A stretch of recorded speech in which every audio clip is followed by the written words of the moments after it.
Fire can be animated in any number of styles. The most important thing is to show the energy and the flow of the fire. This fire is made of a bunch of spiraling, swoopy curves.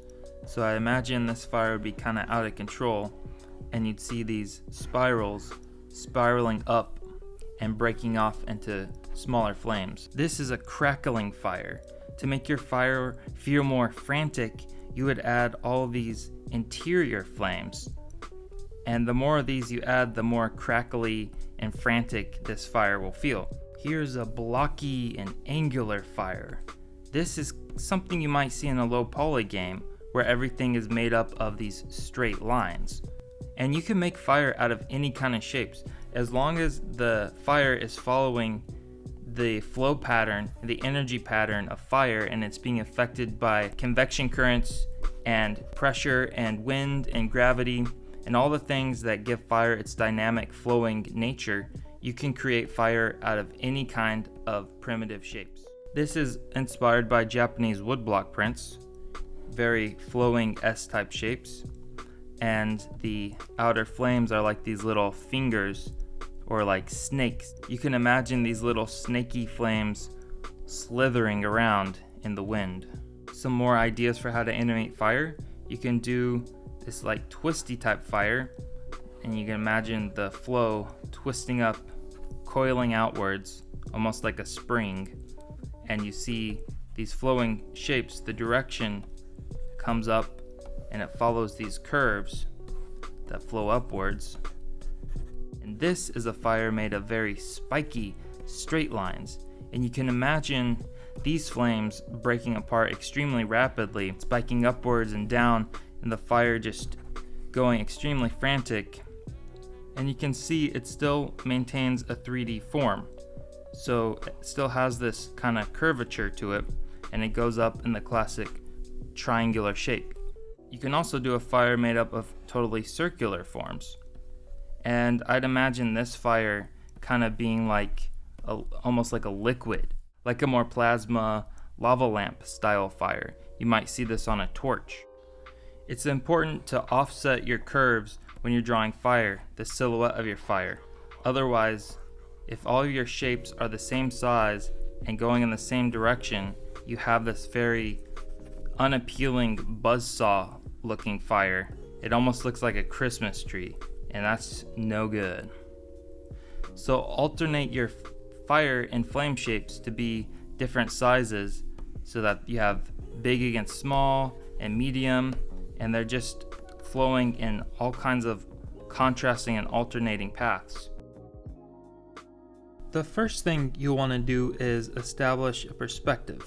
It might seem that fire doesn't need perspective, but quite the opposite is the case, because anything that you want to have any kind of natural type of feeling or make it feel like it exists in a scene, it needs to conform to the perspective of the environment it exists in.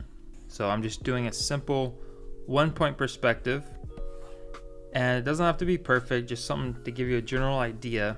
Down here I'm going to draw in an oval shape, and this is where the bottom of the fire is. It really helps keep your fire grounded in reality, and it'll help keep your base consistent. As you can see, I drew this little 8, this figure 8, which is kind of like a path of action. I don't always do something like this for fire because fire is more erratic, but it can be helpful to have a guide for the tip of your fire to follow. And I'm just using this kind of big flat brush, just a single color, because it can be a little bit easier than drawing with fine lines. So the first thing is I'm going to draw a kind of chubby S, and we'll go over this later and refine it and add more detail. But for now, it's just a matter of getting the main motion in. This S is going to be rising up, doing the wave type motion where the base is pushing out in one direction as the tip follows through the opposite direction. And I basically want to follow this straight line because that's the convection current is going up. And you can think of the cold air basically pushing into the fire from all directions. The base is starting to get skinny, but the midsection is expanding. It's the transfer of heat, the transfer of energy. And as the midsection shoots up, the base is going to expand again, and this middle section is actually going to start to break off because heat rises and expands. And now let's see how this looks. This is at 12 frames a second. So fire does this kind of up and down bobbing motion where you have a high point and a low point.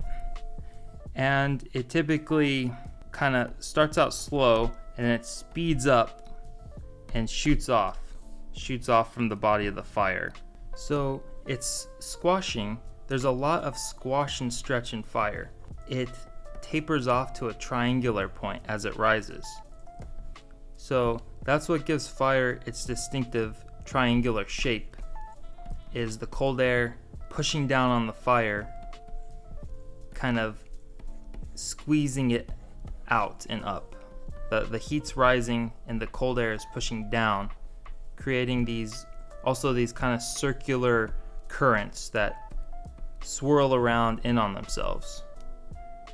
And smoke follows the same kind of fluid type dynamic motions. This is really just about teaching you the thought process, but you can look at the individual frames of all these different examples in the PNG sequences to study them, because fire it's just so erratic. However, there are general principles that you'll start to instinctively pick up, and it'll become a lot more intuitive to you. And as you watch these tutorials and learn from them, you'll start to see how it's done and how you can incorporate it into your own style. So we're just doing this wave motion. You have these opposing curves. It's curving on this side, curving on this side. And these curves rise up. See? These opposing curves are rising up. And those kind of look like flames, but they're not supposed to be. So it's this constant contrasting of shapes and curves that gives fire its appealing look. You can really play around with shapes. They don't have to be S shapes. They can be jagged, curly, but it seems like the easiest way, just for me, to get some general fire shapes going is to use these kind of S curves, just to get the basic structure and outline of the fire.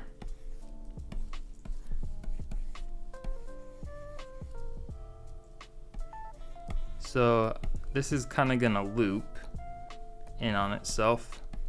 And now, since I have the basic motion in, I'm gonna start adding in some extra flames. So basically I'm gonna come down by the base here and start kind of drawing in a circular shape that's gonna hook out and start to shoot up like this,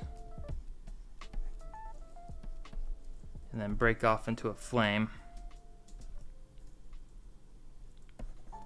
I'm gonna have this base kind of shoot out. I see this fire kind of being not really contained in a campfire. It's more just on the ground. So we'll have these kind of embers or suits kind of shooting out from the base. And always keep in mind that flames want to rise. So even if you have a flame that shoots out and kind of goes off to the side or even goes down for a second, heat always rises.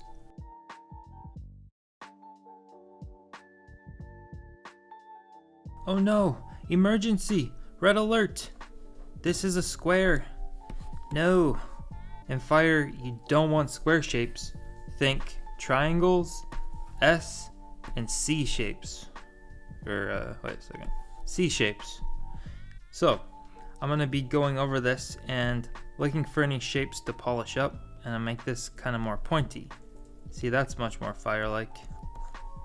And basically, with animation in general, not just fire, you always just want to do one step at a time. So the first thing we did was get the S shapes, where it's doing this kind of wave animation motion. And then the next step was adding secondary flames. And right now I'm going over this and adding the smaller flames that shoot off from the fire and disappear. And then you basically polish it up, and we'll go on to other steps like adding the light inside the fire. But it's just too much to try to do everything at once. Like if I was trying to do the flames from the very start and all these sparks shooting out one frame at a time, you would just lose any kind of fluid motion, because you really have to improvise and feel the flames flowing naturally. So start out with the main big shape first, and then do the secondary smaller shapes, and then do the smallest little flame shapes. And also right now I'm kind of focusing on the base of the fire, polishing this up a bit, and kind of having some embers and sparks shoot out, and also kind of paying attention to my perspective grids that I drew. So you can see some sparks are flying towards us, and I'm following these guidelines down here to help me keep this fire a little bit more 3D instead of just flat. But of course, that's all a stylistic choice. You don't have to you can make your fire very flat. It wouldn't ruin it, but it is nice to have the base. Since the base is thicker, it's nice to have it be a little bit more grounded in reality. And that perspective grid really comes in handy for this part. So you can see here, this negative space here, this hook shape, that gives flames their distinctive kind of flamey look. And when the sparks shoot out, they typically increase in spacing. So when it shoots out, it comes out. I'll turn my light box on so you can see this better. The fire speeds up as it breaks apart from the source and just disappears pretty quickly. How many frames you choose to have your flames go on is up to you. The bigger the flames, the more frames you typically will need for it to shrink and disappear. Yeah, there's like a gap here, so this would be a good place to put a little flame. So we'll draw like a tiny straight flame, and then just draw one up here. That could dissipate just those 2 frames, that flame could be gone. But it kind of looks a little too flickery to my taste, so I'm going to draw one more, just super tiny one. So this particular flame disappeared in 3 frames. Yeah, that's better.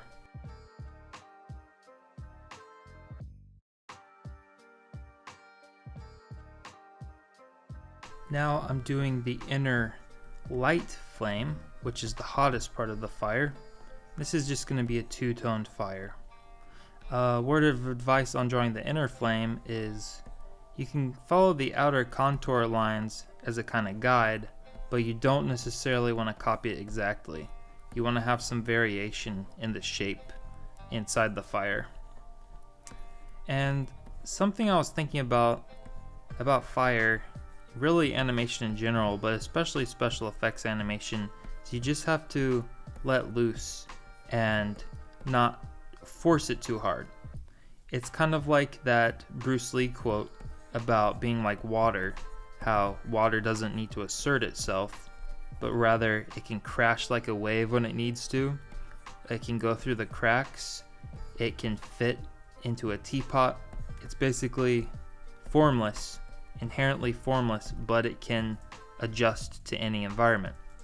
So that's how you have to approach animating fire, is don't clutch your drawing utensil too hard. Don't clench your fists. Just go with the flow. Be like water. which now that I'm saying this out loud sounds really weird to be like water while you're animating fire. But it's just that improvisational mindset. Same thing if you're playing an instrument. How if you're playing drums, you wouldn't clench the drumsticks too hard, and if you're playing guitar, you wouldn't spend all your time, all your energy just obsessing over the particular chord you're playing and clenching your teeth and holding the pick and the strings as hard as you can, trying to play the perfect note. It'll just be void of life. You have to feel the groove.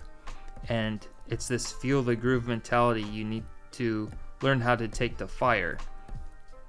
See, I'm not even thinking, I'm just feeling out these shapes. And it's almost like you develop a different kind of logic where you're not literally thinking with words or anything, you're just thinking in shapes, but it's almost like a dreamlike state where you're in the flow state. Yeah.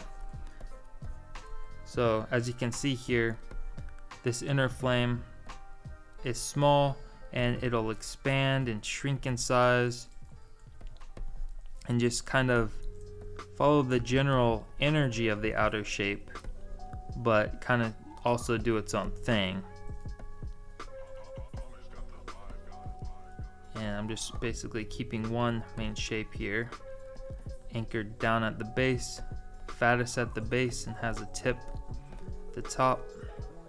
I'll go over this slowly, frame by frame, so you can see the changing shapes. This loop turned out to be 22 frames long, and as you can see, the fire is doing its whipping S wave motion, and you'll also see that the fire squashes and stretches and flickers. It's all about contrast of shapes. Animation is all about the contrast between shapes, which creates difference in spacing. Without contrast, you don't have animation. So the general shape pattern you're going to be seeing here is this triangular shape. This is how the energy is flowing, because remember, due to convection, the cool air convection currents are coming in like this, and the heat convection currents is rising. These opposing temperatures creates the fire shapes, and the silhouette of fire is essentially defined by the cool air. It's the cold air that is creating these shapes, and you have this negative space in here that you can kind of imagine as these swirling convection currents that are creating these kind of gaps here, and the fire stretches out and gets skinny, and you can see the volume change, how the volume is pulsing and rising up like this, and then as the volume rises really high, the fire pinches, and this is where it'll break off, and you see the volume continues to go up and then shrink into smaller flames until finally it dissipates.